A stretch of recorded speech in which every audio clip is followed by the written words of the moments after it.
Maryland football is in a horrible spot headed into the summer.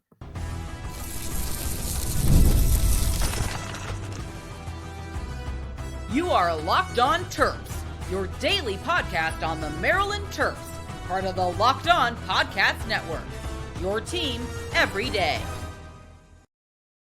What's up, everyone? I'm Tre Moore, host of Locked On Terps, part of the Locked On Podcast Network, your team every day. So thank you guys for making us part of your day. And I'm also doing work at InsideBlackandGold.net. So make sure you guys head over to InsideBlackandGold.net for all your latest Terps news. And today's episode is brought to you by the Gametime app. Download the Gametime app, create an account, and use code Locked On College for $20 off your first purchase. Maryland football, I think, right now is in a really bad spot. I don't like how things are going for Maryland football. I'll keep it 100% honest. I'll keep it 100% real. I'm on the opposite side of how things are going for Maryland basketball. What you guys have heard over the last couple of weeks, I really like how things are going. I like the coach Buzz Williams hiring. I like some of the guys that we brought from the portal. I think, and all things considered, where Kevin Willard left us off, we're doing a pretty good job of rebuilding it. But for Maryland football to be now a good amount of time into the Mike Locksley era, I don't like where the Terps are at right now. And I really think it's a pretty bad spot in terms of the current roster. I do think we have a good future still. I think we have a lot of guys that people should be excited about, a lot of people that are going to be really good players down the line. I still think our 2025 class is the best class yet under Mike Locksley. And I think our 2026 class has a chance to be up there as well. And so I do still think we have a good future in terms of in the next couple of years. I think there can be some good things, but I'm talking about right now in the present. We got to think about right now. I don't like where Maryland football is at. And there's a couple different reasons why. And you guys know that the window for the portal just opened up. So a bunch of guys just entered their name into the portal. And I just don't feel good about the guys that entered in terms of what Maryland's losing. And then I also, before those guys entered, I didn't feel great about the roster. I'm never going to lie to you guys. I'm never going to sit here and be like, the Maryland football roster is crazy. Or I'm never going to tell you guys that it's great when I don't think it's great. I'm never going to tell you guys it's good if I don't think it's good. I'm not going to tell you guys it's bad if I don't think it's bad. I'm going to be completely honest. I don't think the roster is in a great spot right now. And that's just me being completely frank, completely honest. And after the guys we lost in the portal over the last couple of days, these are some big losses that I thought had the chance to be huge impacts this year. And we'll get into some of those losses, but I just don't love where we're at with everything. I think we're getting thinner and thinner at position groups. Of course, we still have a chance to bring in guys in the portal, and Mike Locksley needs to do that at an effective rate. On April 9th, we lost Braden Wissolowski, a guy that I said I compare him to Deebo Samuel. He's a guy that can run the ball. He's going to return kicks for us. He's a punt return.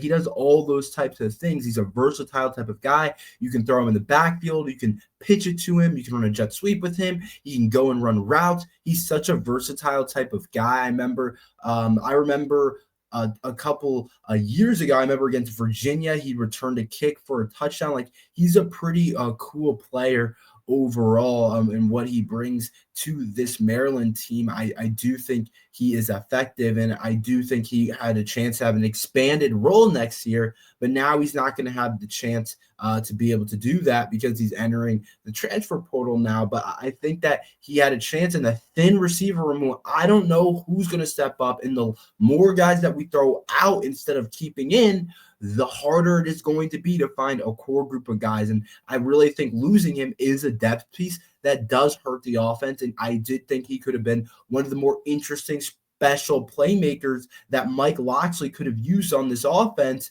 And I think it hurts that we're losing him. I liked his game. And also we're losing our best probably specialist. He's our best kick punt returner guy. I thought he did a really good job of that over the past couple of years. I think we're losing an impact player. And like I said before, it's not like this team right now is filled with guys that we feel great about. And so I'm not going to sit here and act like losing Braden Wissolowski is going to kill us, but it definitely, I think, hurts in terms of the potential that he could have brought from the receiver room. I don't know exactly what he would have become. Like I said, he kind of reminded me of a Deebo Samuel. He can't do anything with the ball. And guys like that are interesting on offense. You can do a lot of different things with guys like that, but we do end up losing Braden Wissolowski, but that was not it at all. We also lose Lavon Johnson, who is this is one of the worst losses that we have. He was going to be a starter on the defensive line. I really liked his game in terms of he's just a body in there that we need. Like I always say, we're a little bit light up front. We don't have a billion guys. We're not a Georgia or Bama where they're just going to roll in 50, 300-pound guys that are probably going to play in the NFL that move freakishly well. We don't have a surplus of those types of guys. And Lavon Johnson, I'm not going to sit here and act like he was something insane, but he was definitely a solid piece of this defense.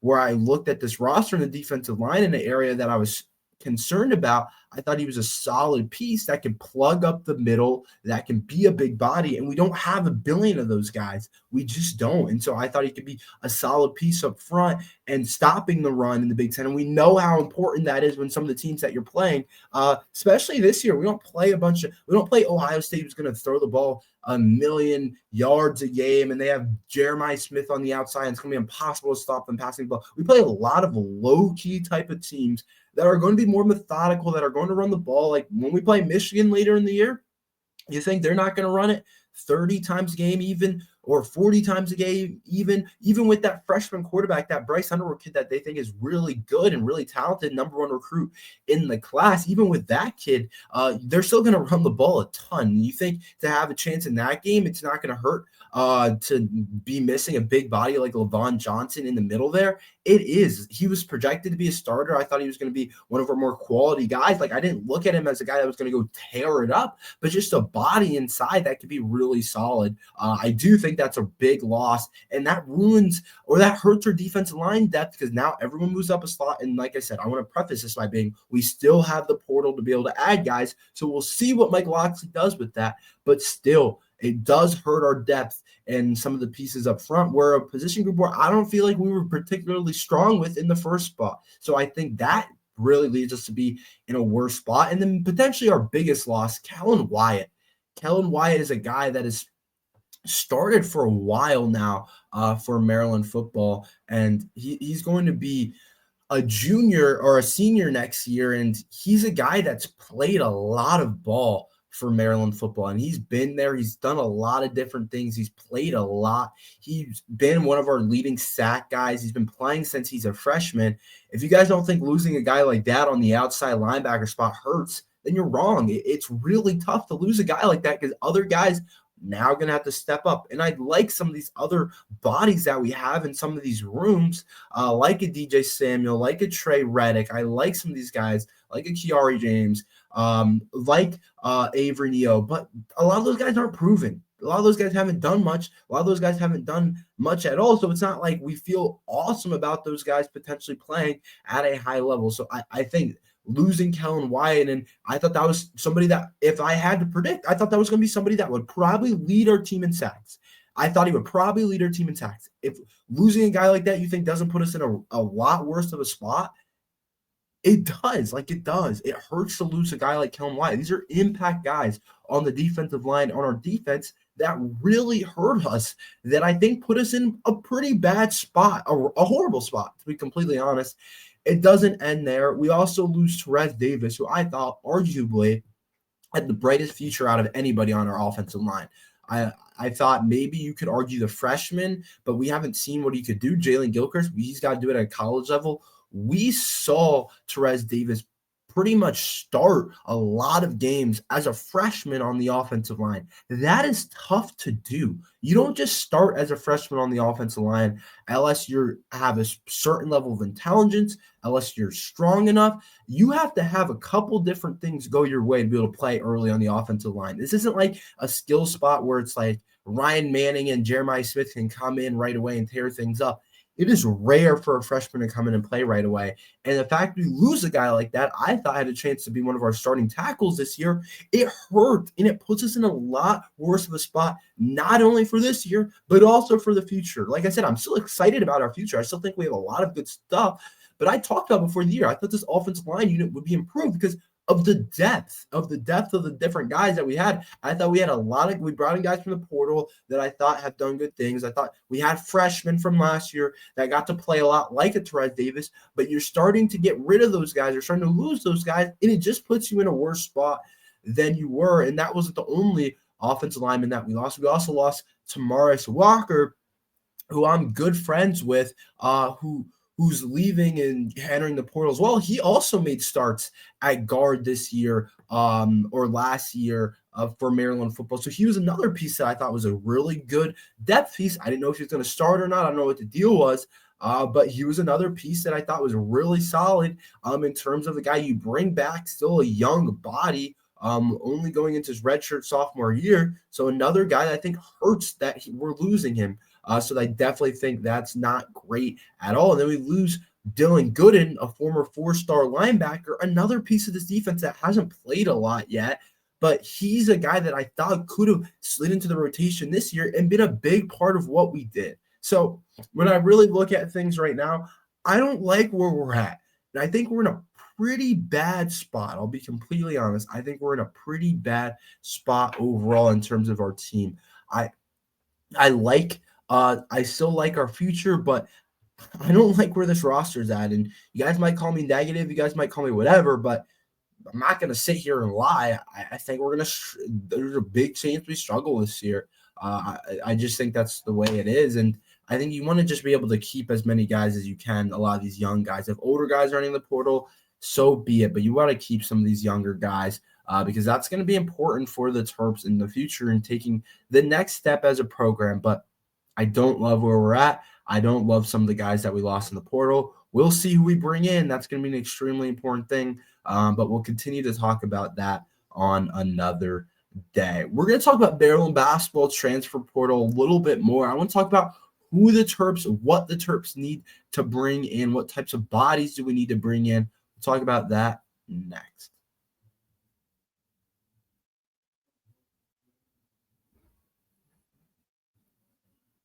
There's nothing like the atmosphere of an NBA playoff game. Every bucket, every defensive stop, and every moment feels huge. It's electric in the arena, and with Gametime, you can be part of it without the stress of last-minute ticket hunting. Gametime makes it fast and easy to get playoff tickets, even when demand is sky high. Prices on the app actually go down as tip-off gets closer, and the last-minute deals can save up to 60%. Here's why I use Gametime. Last minute deals save up to 60% off buying last minute for sports, concerts, comedy, theater, and etc. The all-in pricing means no surprise fees at checkout, and what you see is what you pay. Take the guesswork out of buying tickets with Gametime. Download the Gametime app, create an account, use code Locksley College for $20 off your first purchase. Terms apply. Again, create an account, redeem code LOCKEDONCOLLEGE for $20 off. Download the Gametime app today. Last minute tickets, lowest price guaranteed. So I want to talk about Maryland basketball, and very different from Maryland football. I think Maryland basketball is in a really good spot, but I do think there are still other guys I would really like to see the Terps potentially add. But I'll start by saying I really like this portal class. I said it yesterday. I think there's a lot of different guys that can do a lot of different things. I think you get a combination of guys. I think you get a couple of young guys that have bright futures that still have 4 years ahead of them. And a lot of people talk about we don't have a freshman class, which is true. But when you really think about the guys that we pretty much have 2 freshmen on the roster in terms of eligibility. Guys have 4 years left. And Andre Mills, a guard from Massachusetts, that was a former 4-star recruit, top 100 player. He redshirted last year at Texas A&M. So I think in terms of him, we pretty much have a freshman. And then George Churchton, also a former Texas A&M player, 6'7", can do a lot of different things, athletic.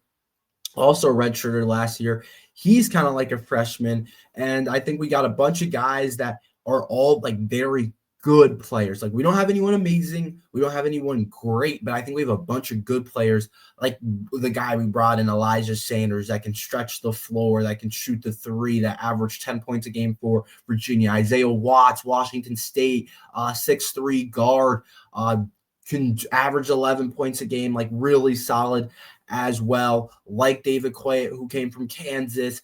We know what he did at NIU as well. Miles Rice last year had flashes of being really good at Indiana. Pharrell Payne, same thing from Texas A&M. Like, we're bringing in a lot of solid types of guys that you feel good about. And I think this is where I'm at with it.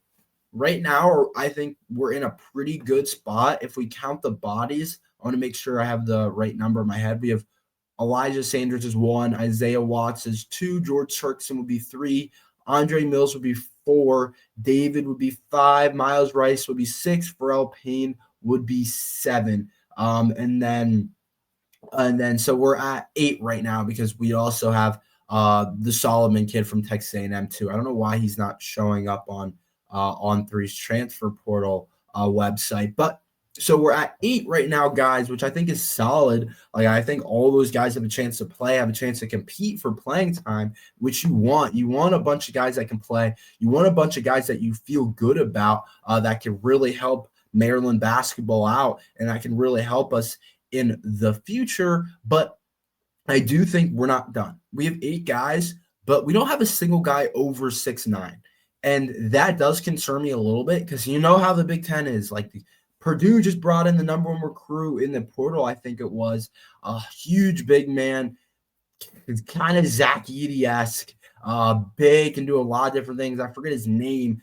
You guys can go check that out. But you know you're going to play some big bodies in the Big Ten. You know you're going to play some large players. And so for me, it's important that we bring in somebody with more size. It doesn't have to be a star, like I said, but in terms of matchups and some of the different things that can go down, we don't have anyone above 6'9". Like Elijah Sanders, 6'8". Pharrell Payne is 6'9". He's our tallest guy right now. Those are 2 of our taller guys at the time. George Turkson, he's kind of a 3'4". He's 6'7". I think we need a true, like, shot blocking big man that can grab rebounds. Doesn't have to be anything crazy offensively. I really don't think that. But I do think in terms of what we need still, I would really like to see us bring in another big man, because I don't want to go to Purdue next year and get absolutely dominated. And we are in terms of dominated inside. And we saw what happened against when Maryland lost against Florida. And Maryland was pretty big last year. Like, Julian Reese and Derek Queen, 2 pretty big guys. And we just got out-rebounded. And I don't want this team to have that much trouble rebounding the ball. Like, I already don't think we're going to be a great rebounding team, but you want to bring in someone with some size. And some people have been saying in the comments, and I totally agree. And I was already thinking about that in my head. And I don't know exactly who that would be, but I don't think it needs to be anybody crazy. Like, obviously, get the best player you possibly can, and we'll see exactly what happens with it. But I do think you want to add somebody with some size. But like I said, I think we're building like a Michigan State-style roster from last year. We don't have anyone that's going to give you 20 a night, but we have a bunch of different guys that will score 10 every single night and be pretty consistent. We don't have a bunch of star power. We just have a bunch of pretty good players, and we're going to have depth. We're going to be able to play a lot of different guys. We'll be able to tire teams out. We're going to play well on the defense side of things. But I do like where this roster's at, and I'm curious who else Buzz Williams brings in, because I think all 8 guys are solid. I think they can help us next year and have the chance to play. We'll still see exactly how it shapes up, but I really like where this team is at right now, and we could take it to the next level with adding somebody with some size and some athleticism down low. I like Pharrell Payne. He's going to be our starting big man either at the 4 or the 5. I like Elijah Sanders too. I think those guys will work as your 2 starting guys down low, but those guys are small and there's going to be mismatches. So you definitely want to look at bringing in some bigger bodies. Lastly, we're going to talk about Rodney Rice. What's going on with that situation? Maryland was in his top 6. Is that actually a possibility? We'll talk about that next. Ever check your bank account and wonder, where did all my money go? Between dining out, online, and entertainment, it's easy to lose track. That's where Monarch Money comes in, your personal CFO, giving you full visibility and control of your finances. Monarch Money isn't just a budgeting app, it's a complete financial command center. You can track all your accounts, investments, and spending in one place, so you stop just managing your money and start building wealth. When I started using Monarch, I realized how much I was spending on food delivery, and now I budget smarter and save more. Instead of juggling multiple apps, you can use Monarch to check your finances, track spending, and even plan long-term goals. Managing money with your partner is smoother than ever. You can track shared and personal accounts, set goals, and stay on the same page without the stress. Take control of your finances with Monarch Money. Use code LOCKEDONCollege at monarchmoney.com for 50% off your first year. That's monarchmoney.com, code LOCKEDONCollege for half off your first year.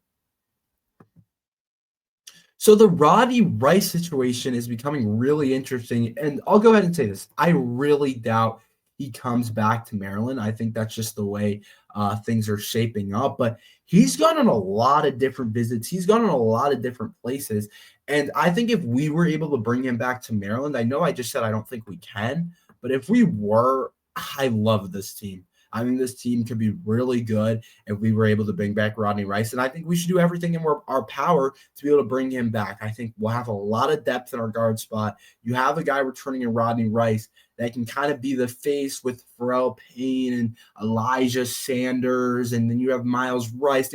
I like this team if you can bring back Rodney Rice.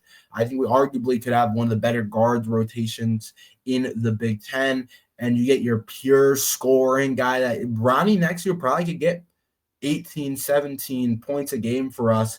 Last year, he's about at 13.8. I think he finished that. You probably get 16, 17, be an all Big Ten type of player for Maryland basketball. I really like his game that much, and I do think he has that possibility. But at the same time, we just don't know. He's on a visit to USC. He's going on a visit to USC over the next couple of days, or that already happened. So we'll see exactly what happens with that. I don't think he'll end up going to USC. I kind of doubt that's where he actually ends up. But he's also going on a bunch of other visits too. He's already been, I think, to Villanova. Villanova wouldn't surprise me, but Villanova, I don't know if I'm just not on their page anymore.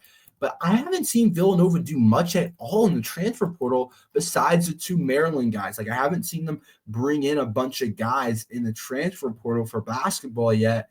Besides the Maryland guys, besides Malachi and Christian, I haven't seen them get a bunch of guys. I've seen plenty of guys enter the portal and are leaving, but I haven't seen them get a bunch of guys. I guess they're supposed to get, I would assume, a couple different guys, but have not seen them get a bunch of players, which is interesting a little bit with Kevin Willard. You eventually run out of guys to get in the portal, and Buzz Williams is crushing it in the portal, and I think Kevin Willard isn't doing a great job. So we'll see what happens with that Villanova thing, but I think them adding Rodney Rice should be a huge propel for them, obviously. How good I think Rodney Rice is, I think that can help them a ton, but I also really like the chance of him going to Tennessee. I think that's something that's appealing for him to go back and play with Jacoby Gillespie. I'm sure they have a tight-knit relationship now. I'm sure they feel good about each other now and that they would love to play with each other again. I feel like that's definitely something